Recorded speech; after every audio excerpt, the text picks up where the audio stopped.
हम एनकाउंटर का बदला लेंगे, वक्त लग सकता है लेकिन माफी नहीं। दिशा पाटनी फायरिंग मामले में रोहित गोदारा गैंग की धमकी। अनु मलिक पर फूटा अमाल का गुस्सा, मां को लेकर भी किए कई चौंका देने वाले खुलासे। अजय देवगन की बेटी को बॉलीवुड में लॉन्च करना चाहते हैं करण जौहर, मम्मी काजोल बोली फोन आया था। टॉप 10 शो में बिग बॉस की एंट्री, जो न कर सके सलमान वो फराह खान ने कर दिया कमाल। टीवी पर शादी करेंगी बालिका वधू की आनंदी, राधे मां ने दिया आशीर्वाद, गुस्साए हुए हैं यूजर्स। टैलेंट के दम पर बनाई पहचान, मेहनत करने में नहीं दिखाए नखरे। इनसाइडर आउटसाइडर के सवाल पर बोले बॉबी देओल, खबरों में आगे आपको बताएंगे। बॉलीवुड में बदतमीजी बहुत है, सिंगर लकी अली ने बताई थी इंडस्ट्री छोड़ने की वजह। पवन सिंह ने बीच में छोड़ा राइज एंड फॉल, खोला ऐसा राज कि सब रह गए शॉक्ड और थप्पड़ पड़ना चाहिए। कांग्रेस नेता के विवादित बयान पर कंगना रनौत का आया रिएक्शन, अब दिया मुंह तोड़ जवाब। नमस्कार दोस्तों, आप देखना शुरू कर चुके हैं बॉलीवुड टॉप 10 हेडलाइंस। तो चलिए अब इन खबरों को आपके सामने हम विस्तार से रखते हैं। बॉलीवुड की फिटनेस क्वीन दिशा पाटनी का नाम अक्सर उनकी फिल्मों और स्टाइल से जुड़ता है, लेकिन इस बार वो एक क्राइम स्टोरी का हिस्सा बन गई हैं। 17 सितंबर को गाजियाबाद के ट्रॉनिका सिटी इलाके में UP special task force police, Delhi police special cell और हरियाणा एसटीएफ के जॉइंट ऑपरेशन में उनके घर पर हुई फायरिंग कांड के 2 मुख्य शूटर्स को एनकाउंटर में मार गिराया गया, लेकिन इस एनकाउंटर ने मामला और गर्म कर दिया है। विदेश में छिपे कुख्यात गैंगस्टर रोहित गोदारा ने तुरंत फेसबुक पर पोस्ट डालकर धमकी दी। उसने लिखा, राम राम सभी भाइयों को, मैं रोहित गोदारा। आज जो एनकाउंटर हुआ वो हमारे लिए जीवन की बहुत बड़ी क्षति है। न्यूज़ चैनल वाले कह रहे हैं कि ढेर हुए, लेकिन ये ढेर नहीं, शहीद हुए हैं। इन्होंने सनातन धर्म के लिए बलिदान दिया है। तुम सनातन सनातन चिल्लाते हो और जो इसके लिए लड़े उन्हें मार दिया जाता है, ये कैसा इंसाफ है। हम वो काम कर सकते हैं जिसकी कल्पना भी ना हो।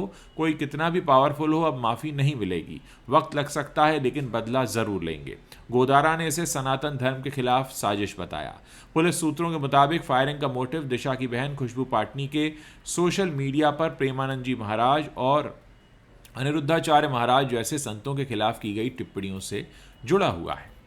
बिग बॉस 19 का घर हमेशा ड्रामे से भरा रहता है, लेकिन इस बार अमाल मलिक ने फैमिली के ऐसे राज खोले कि हर कोई सन्न रह गया। हालिया एपिसोड में अमाल ने अपने चाचा अनु मलिक पर गंभीर आरोप लगाए। उन्होंने बताया कि अनु ने उनके पिता डब्बू मलिक के गाने चुराए और उनका क्रेडिट खुद ले लिया। अमाल ने कहा, अनु चाचा ने पापा के गानों को अपना नाम दिया और परिवार को धोखा दिया। वो भूखा शेर की तरह है जो अपने लक्ष्य के लिए कुछ भी कर सकते हैं, लेकिन ये तो बस शुरुआत थी। अमाल ने अपनी मां के साथ बुरे बर्ताव का भी दर्दनाक खुलासा किया। उन्होंने बताया कि जब उनकी मां प्रेग्नेंट थी तब घर में भयानक बाढ़ आ गई थी। मेरे सीने तक पानी भरा हुआ था, लेकिन अनु चाचा ने कोई मदद नहीं की। उन्होंने हमें अकेला छोड़ दिया। मां को संयुक्त परिवार में बहुत काम करना पड़ता था, तनाव झेलना पड़ता था। उन्होंने अनु मलिक पर लगे मीटू आरोपों पर भी चुप्पी तोड़ी और कहा कि उन्होंने कभी सपोर्ट नहीं किया क्योंकि वो परिवार की सच्चाई जानते थे। दिल्ली की लवकुश रामलीला हर साल लाल किले के मैदान में लाखों लोगों को बांध लेती है और इस बार ये और भी स्पेशल होने वाली है। बोल्ड इमेज रखने वाली एक्ट्रेस पूनम पांडे इस रामलीला में रावण की पत्नी मंदोदरी का किरदार निभाएंगी। पूनम ने खुद सोशल मीडिया पर इसकी पुष्टि की और कहा, मंदोदरी बनना मेरे लिए सम्मान की बात है। रामलीला कमेटी ने भी कंफर्म किया कि पूनम की कास्टिंग फाइनल हो चुकी है, लेकिन सरप्राइज तो तब हुआ जब रावण का रोल मिला आर्य बब्बर को, जो बॉलीवुड के खूंखार विलन राज बब्बर के बेटे हैं। आर्य ने कहा, रावण का किरदार चुनौतीपूर्ण है, लेकिन मैं इसे लाइव दर्शकों के सामने पेश करने को तैयार हूं।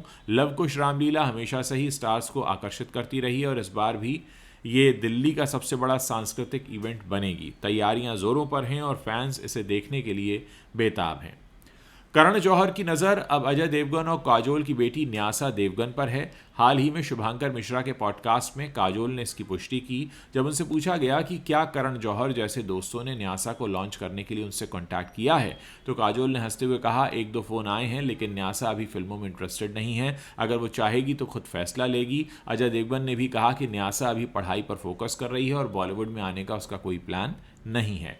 करण ने पहले आलिया भट्ट, वरुण धवन और अनन्या पांडे जैसे स्टार किड्स को लॉन्च किया है, जिनके करियर को आगे बढ़ाने के लिए करण को जिम्मेदार माना जाता है। न्यासा सोशल मीडिया पर अपनी स्टाइल और लुक्स से पहले ही पॉपुलर हैं। वो यूके की Lee Miller School of Art and Design से ग्रेजुएट हुई हैं और हाल ही में अपनी ग्रेजुएशन पार्टी भी उन्होंने मनाई थी। काजोल ने यह भी बताया कि न्यासा एक बेहद प्राइवेट इंसान है और परिवार उन पर प्रेशर बिल्कुल भी नहीं डालता है।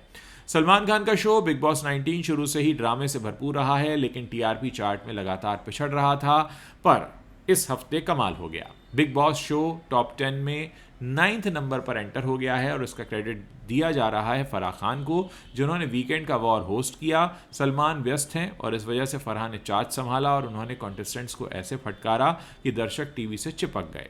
फराह ने बसीर अली को खरी खोटी सुनाई, नगमा और नतालिया को एविक्ट किया और शो में एंटरटेनमेंट का ऐसा तड़का लगाया कि टीआरपी 1.4 पहुंच गई। पिछले हफ्ते शो 12वें नंबर पर था, लेकिन फराह की एंट्री से ये अनुपमा और ये रिश्ता क्या कहलाता है जैसे शोज को टक्कर दे रहा है। अश्नीर ग्रोवर का राइज एंड फॉल भी टीआरपी में आगे था, लेकिन बिग बॉस ने अब टीआरपी रेस में अपनी वापसी कर ली है। बालिका वधू की आनंदी यानी अविका गौर की शादी की खबरों ने फिर से सुर्खियां बटोरी हैं। अब उनका टीवी पर शादी का वीडियो वायरल हो रहा है। इस वीडियो में विवादित राधे मां सेट पर आकर उनको आशीर्वाद दे रही हैं। अविका की शादी पति पत्नी और पंगा के सेट पर हो रही है, जहां राधे मां ने आशीर्वाद दिया, लेकिन इंटरनेट यूजर्स अब गुस्से में हैं। सोशल मीडिया पर लोग ट्रोल कर रहे हैं और कह रहे हैं कि राधे मां का आना धार्मिक भावनाओं का अपमान है।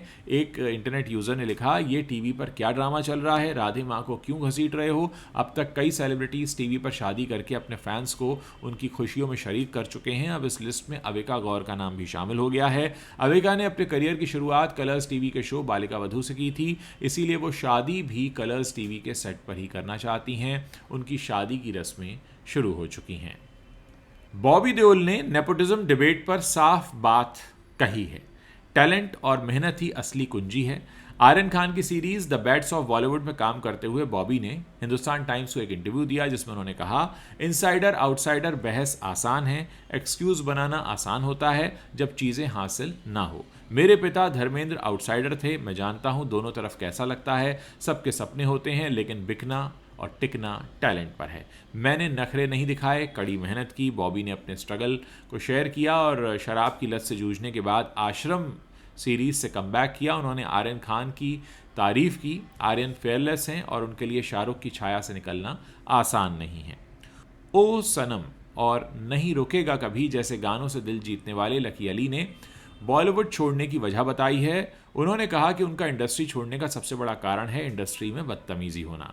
दरअसल एक इंटरव्यू वायरल हो रहा है जिसमें लकी अपनी बात रख रहे हैं। 2015 में तमाशा के गाने सफरनामा के बाद लकी ने इंडस्ट्री से दूरी बना ली थी। उन्होंने कहा, बॉलीवुड में बदतमीजी बहुत है, अपशब्द और बुरा बर्ताव मैं सहन नहीं कर सका, यहाँ इंस्पिरेशन की भी कमी है, सिर्फ पैसों का खेल है। तो लकी ने कर्नाटका के गांव में अब फार्मिंग करना शुरू कर दिया है और शांति की राह चुन ली है। उन्होंने कहा, मैं कॉन्सर्ट्स करता हूं लेकिन फिल्मों में काम नहीं करता हूं। भोजपुरी के पावर स्टार पवन सिंह ने अश्नीर ग्रोवर के शो राइज एंड फॉल को अचानक छोड़ दिया है, जिससे फैंस शॉक्ड हैं।